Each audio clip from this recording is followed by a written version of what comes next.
Kelly McCrimmon doubles down, says that he doesn't feel any pressure to pull off a deal as the trade deadline approaches, but is he always seeking that shiny new toy? Our discussion next, right here on Locked On Golden Knights.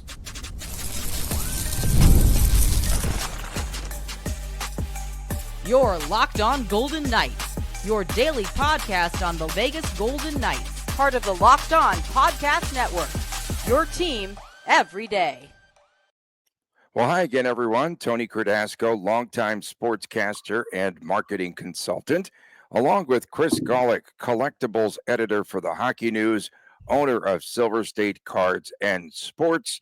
And coming up ahead on today's show, does VGK have to figure out who is the third piece on that top line? And VGK opening up some distance in the Pacific. But at the top, Chris McCrimmon, again, state-run radio, saying that he's never felt any pressure at the trade deadline. Do you believe that as McCrimmon doubles down that there will be no major deals done by the deadline? Feeling pressure, and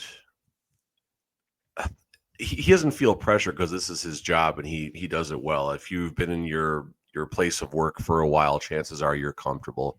You've been through the big moments in your job, and that's the same whether you're an NHL general manager, if you work at a casino, if you work at a gas station, if you work any random place. If you've been in a job for a while, you understand your big moments. You know what days are going to be busier. You know what moments are going to be busier. If you're at a casino, you know what event is going to make things busier. New Year's Eve weekend, Super Bowl, March Madness. You understand what those moments are about. And no different than Kelly McCrimmon being a general manager of an NHL team. He's been through this for a long time, whether it's his time with the Vegas Golden Knights or his time before he even was in the NHL. He understands what the job entails. So that's the pressure that he's not feeling. Don't mistake the pressure that he doesn't feel with him just, we're gonna cruise into the deadline, probably not going to do a whole lot. His comment about not anticipating being majorly involved in everything, I'm not buying that side of it, but because he claims he doesn't have any pressure, that doesn't mean that this isn't going to be a busy, 72, 96 hours, whatever the number is right now. 100 hours, I think, actually, from right now. 102 hours, if my math is right. Okay, you got your hours correct? I think Fine. so. So, do you still believe that this is a team, according to McCrimmon and McPhee, that is a cup contender from where they are at right now? No. They have to add pieces, correct? Yes. There has to be more. There has to be more because the unknown of Shea Theodore, number one, likely right around when the playoffs start. But we've also seen Shea Theodore take a while to get going. I think we go back to the Stanley Cup season. I've got the log in front of me. I wish I would have pulled it up before I said this, but I feel like it took Shea Theodore a while to get going. I mean, that's just human nature. After you've been gone for a while, your body has to heal from the injury when you get out there. You got to get comfortable with your broken wrist and shooting and taking slashes and doing everything that it takes to be an NHL hockey player, and also getting your legs back. So it's not like he's going to hit the ground running and you're going to have that rust like you saw in Mark Stone and Tomas Hertl going into the playoffs last season. So that's a question that needs to be answered as far as, do the Golden Knights need another upper level defenseman, or are they going to just roll with Korzak and Ben Hutton in the initial stages? We'll of course talk more in the second segment about what the top line looks like with Eichel. It feels like something's missing right now. And then we can double down on that about depth scoring and things like that. You look at the complementary pieces that the team has added. I would put, didn't work out, but I always forget the guy's name. Went to Calgary, got hurt. Anthony Mantha. That was kind of a complementary piece, but hoping there's going to be a little bit more. Obviously, it didn't work out, but you had Hanifin, you had Hertl. The season before, besides the big deal in Barbashev, yeah. Besides Barbashev, though, you have Teddy Bluger as a complementary piece. You had the Jonathan Quick situation and all that. So the Golden Knights are doing something this week. They're doing something, and they have to do something because they want to be a cup contender. Yes, they're not cup contenders as they stand right now. Albeit, yes, they're stacking W's at home, but this is not a cup contender. And McCrimmon said yesterday that sometimes you work twice as hard on trades that don't happen as those that do. And so, yes, they're still there in the war room. The last piece that VGK added was Sod at the end of January. And again, this is a complimentary piece at best. They're going to, I think, they need depth scoring, yes, but I also think they need a consistent scorer, personally.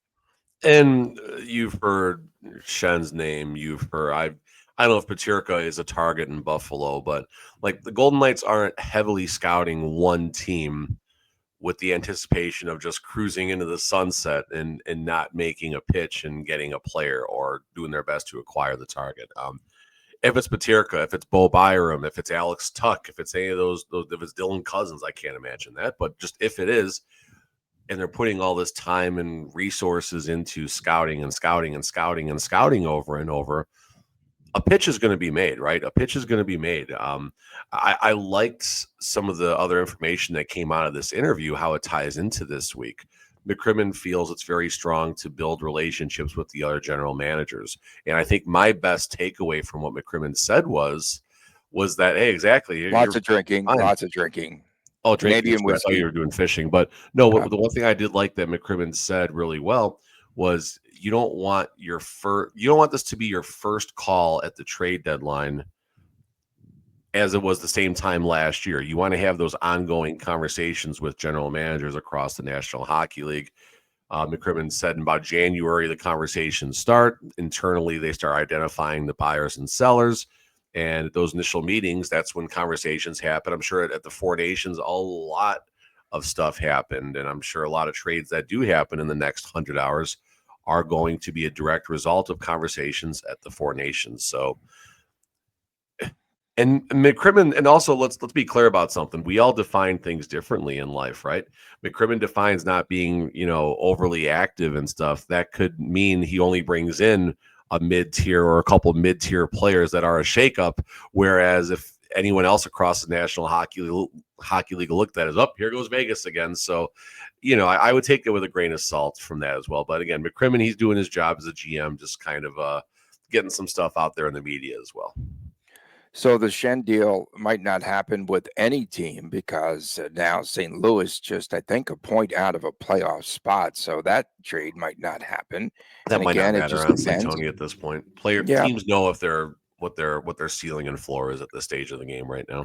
Exactly. And then, of course, he talked about meetings every day. One of the things, again, about State Run is that they don't ask the question. And the question to me would have been, what is the biggest need for this team right now? See, this is where everything is so scripted and you only get out there it's just propaganda. I'm sorry, it really is. And people are going to get mad at me, but that is a journalistic question as I put on my journalist hat. No, that's not my journalist. That's my business. Yeah, that's my business hat. No, this is the question that had to be asked in that interview.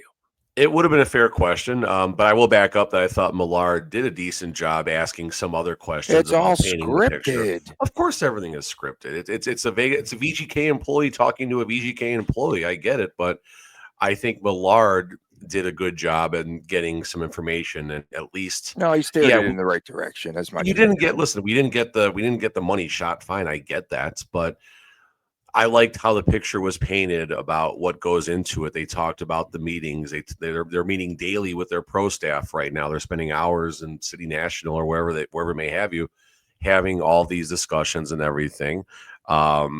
You mentioned about the same amount of work goes into a trade, or maybe more work that goes into a trade that doesn't end up happening, and the pressure. I mean, I thought in the 5-minute nugget, I don't know if it was longer than 5 minutes or not, but in the 5-minute nugget that came out on social, I thought it was fine. Millard was decent in that, and sure, you want more, but I would also imagine there might be some things on the do not ask list as well. And there's no doubt. And if that's the case, then Millard's just doing his job, and so be it. I mean, Yeah.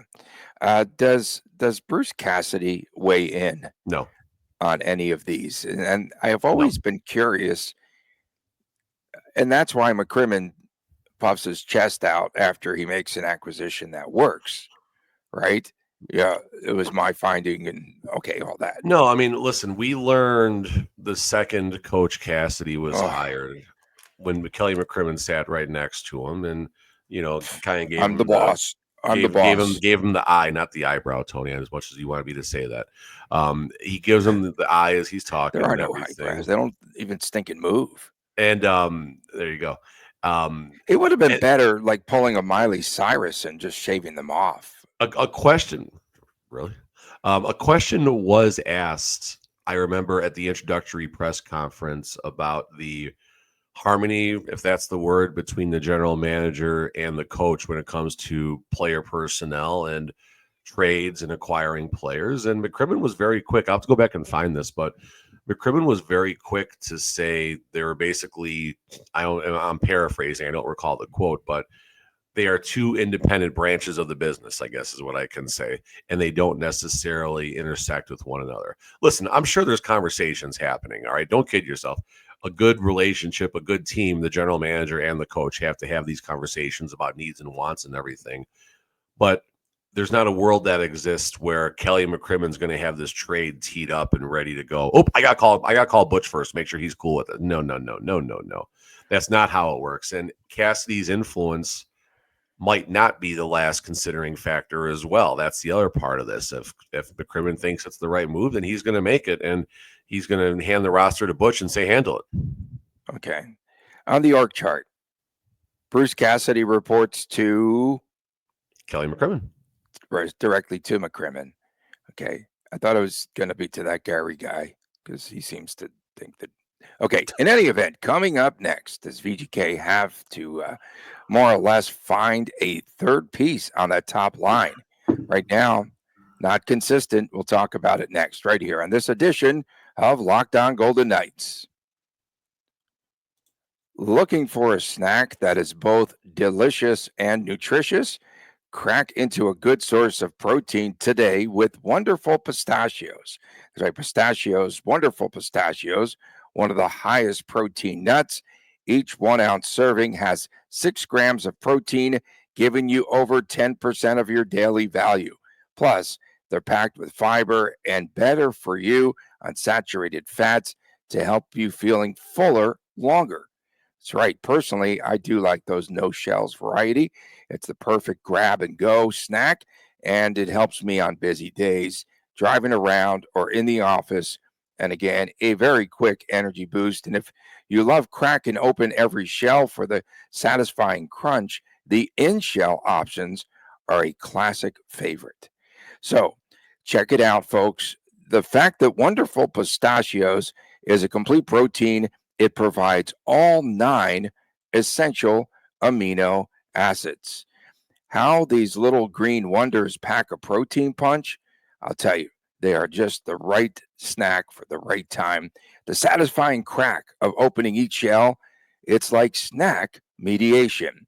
Whether you're running between meetings or dropping off the kids, Wonderful Pistachios are the snack that works as hard as you do. Get snacking and get cracking with the snack that packs a protein punch.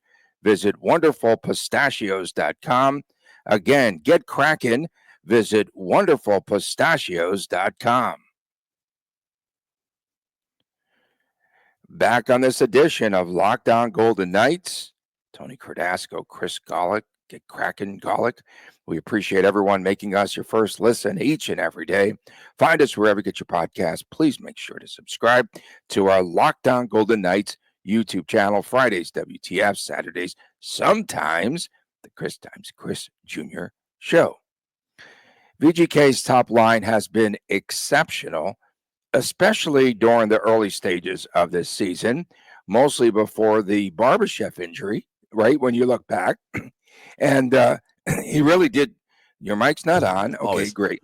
Go ahead. Okay. Go ahead. Get cracking, bro. So he really struggled to get back into the groove, and Cassidy put Barbashev of late on the line, the Brett Howden line with him and Keegan Colasar, Burrito guy, and Barbashev. And we saw what they did against Chicago, 9 points. Big question, is Barbashev done playing on the top line. We've seen VGK experiment with so many players on that top line, right? I'm trying to think of all these players that have been there, from Olofsson, Saad currently. Was Kolasar on the top line? I think he might have Dorofeev? taken a couple of Remember? games, Remember possibly, or early on? Yeah, early on to make sure my mic was on. yeah. It's listen on the top. Pearson, who Dorofeev was a Holtz they put on the top line Holtz was up for me. there. Yeah, Yeah, I mean Mr. Four Goaler. Yeah, it's a work in progress, and this is where having a veteran team and an elite superstar in Jack Eichel certainly makes this process play out a lot smoother, right? I mean, you saw what happened in the Chicago game. Poor defense by Chicago, but still, the Howden, Kolasar, Barbashev line was certainly clicking from for the one word go game. in that game. No, Yeah, exactly. And they were fine also, I believe, in the last game against the Devils. Sorry, it took me a second to remember there.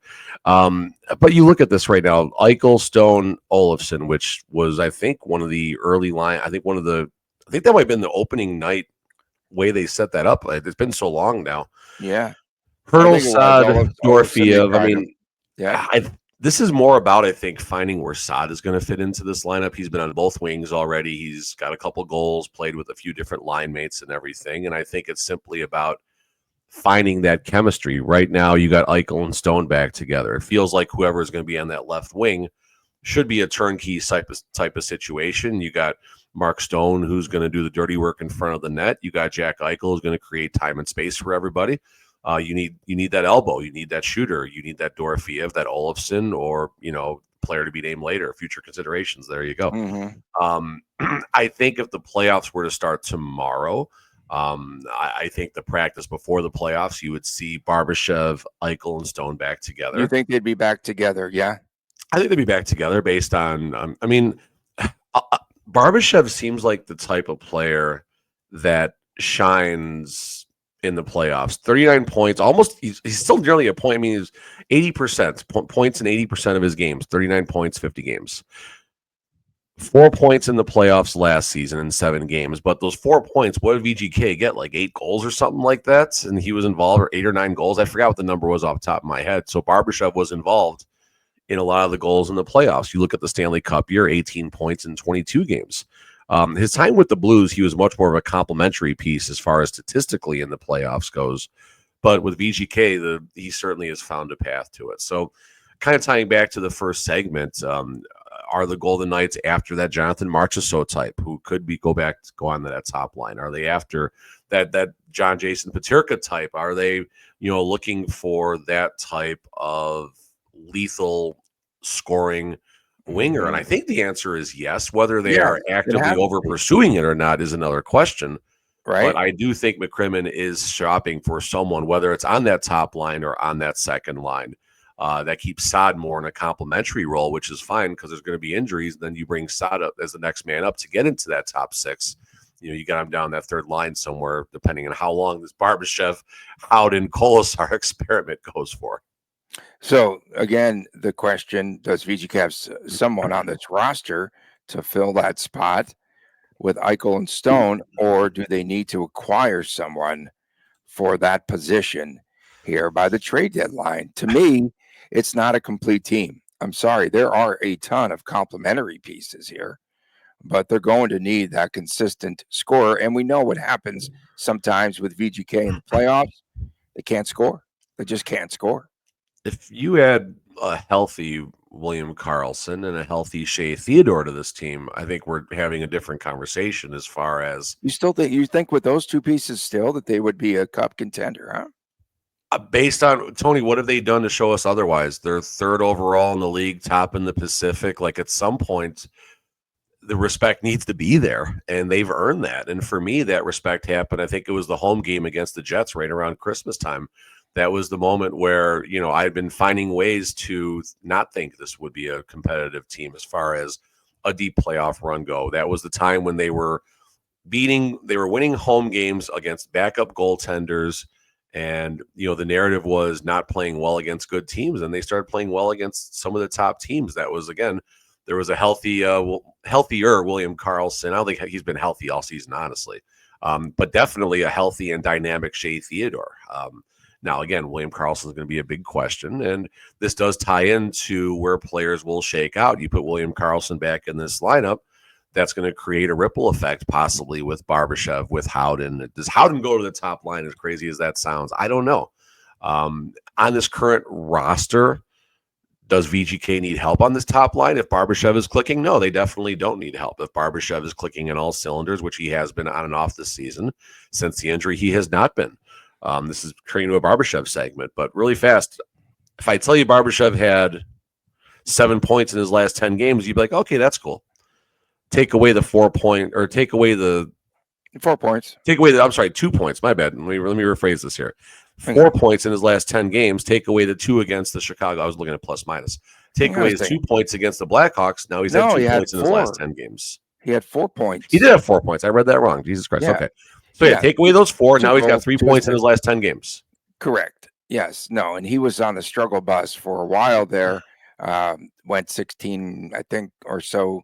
He was like up there trying to battle the streak of Karlsson, I think, without in his previous 10 before his last 10, 2 points. 2 points. Yeah. See, he was really struggling. So will Barbashev be back on that top line? That question is a big one, I think. Again, he's a at some point, yes. Skater. At some point, yes. He's a north-south skater. Just keep that in mind. Unlike the 200-foot player. He works. It's funny just how we would describe some of these players. He's a north-south skater. Yeah. And as is Brett Howden, as is Keegan Cole. I mean, that entire the Brett Howden line is an entire north-south line right now. And you need that line just to go in your face. And the only thing they're going to do is just go forward, and they're not going to stop, and they're not going to dance around.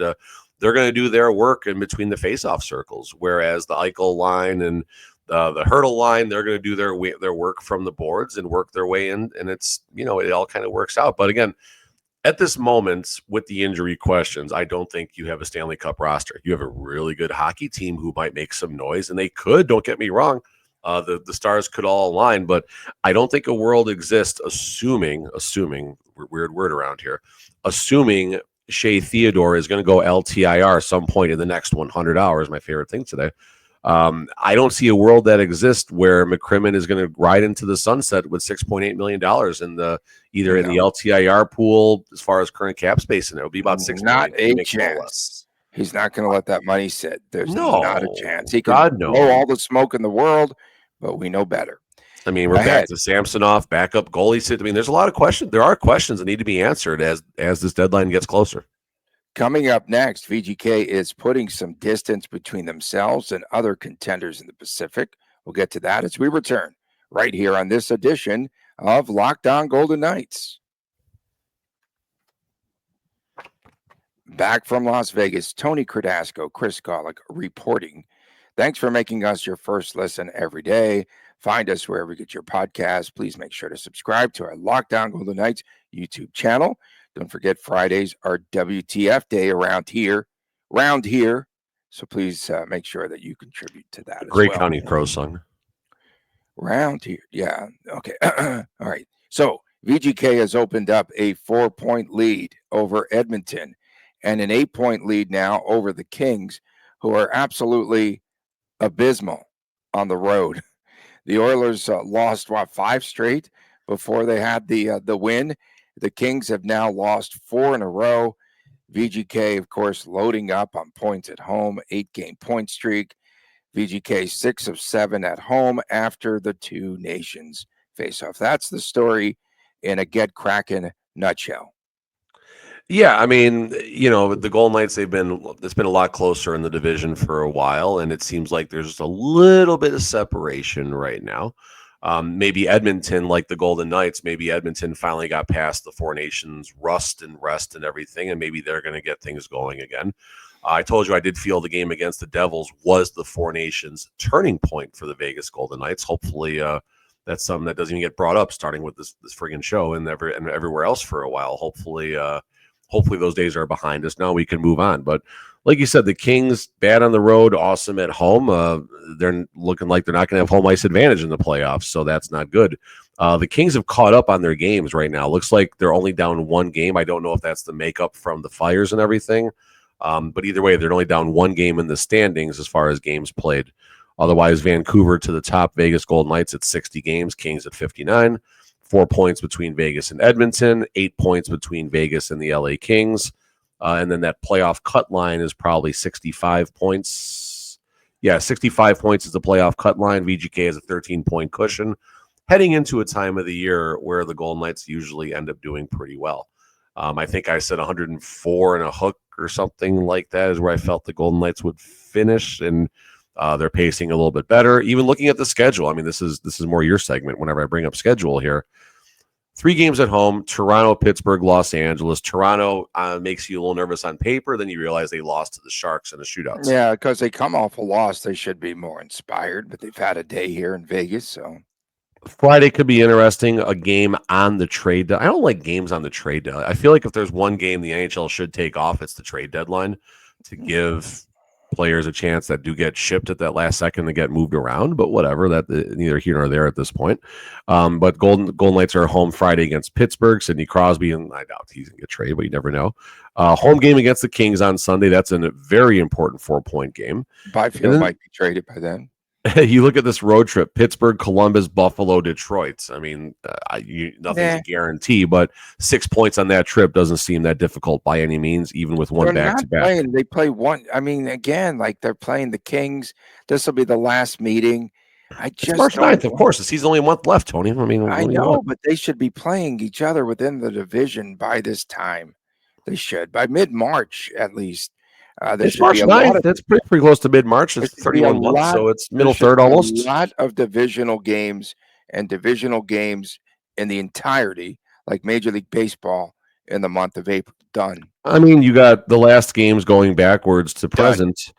Vancouver, Calgary, Nashville gets mixed in there. Seattle, Colorado gets mixed in there. Vancouver, Calgary. Winnipeg gets mixed in there. Edmonton. I mean, they're going to be playing a lot of meetings. One more. That's it. With what? How many times more does VGK face Edmonton? I thought it was 2, but it might be 1. They are home against Edmonton on April Fool's Day, oddly enough. Okay. And then they go to Edmonton once. Do they go to Edmonton? I think they do later on towards the end. No, just one. Okay, they'll be here, Edmonton, rigged. Absolutely. Of course, and they probably back-to-back. They're probably in the third leg of a back-to-back. Oh my goodness, this schedule. The schedule's okay. No, so in any event, VGK, yes, getting some space, but does it all come back as they go on the road after this 5-game homestand? That trip is fine. That trip, I mean, Pittsburgh fighting for a playoff spot. Maybe there's a little bit of a desperate game. That trip, meaning Eichel on Hughes, that trip? You got the game in Pittsburgh. That could be I mean, it's never an easy game, right? The Golden Knights only have one travel day going from Vegas to Pittsburgh, so that could be a tough game. You got Columbus, who is obviously in the hunt and having a magical year, all things considered. Yeah. Buffalo, Golden Knights are going to show up for that game. Sabres are going to show up too, but I mean, they won't. Who knows who's going to be playing on which side of that game? Who's going to be playing on which side of that game? Buffalo. Yeah, that's. And then at the end against Detroit. Detroit seems to be fading pretty fast. I believe they're fading a little bit. Yeah, I say that, and someone points out they're on this crazy winning streak. 6-3-1, so they're not fading fast. They're not fading. Not fading. People gave me crap on YouTube over saying that the Golden Knights Devils game felt boring at times, and I don't know. Taking heat off of me. No, that's fine. But I remember watching the game, and what are they saying about what I said about Eichel? I'm sure they'll say something, but what I was going with this is, like, I remember I was working. So when I'm running my business, my eyes are forward. I got a camera, all these cameras and stuff, but right to my side or on this screen, right in my peripheral vision, I got the hockey game. And again, I'm doing a hockey show. I'm doing a hockey stream. So we're all talking hockey. So it's my job to keep an eye on the game. I'm watching the game pretty closely. And I just didn't feel as that exciting. And then I did watch the third period in its entirety, pretty focused. And the game opened up a little bit, but it just wasn't. It was a boring game. It was not our type of 7-5 final. I don't like 7-5 games either, but and I complimented that a boring win is a good win. And a win is a win. Yeah. Like, of course, state run got brought up. People said the pace of the game and everything. I'm like, okay, fine, whatever. Okay. We appreciate everyone tuning in. Thank you so much. Of course, especially our everydayers tuning in around the globe.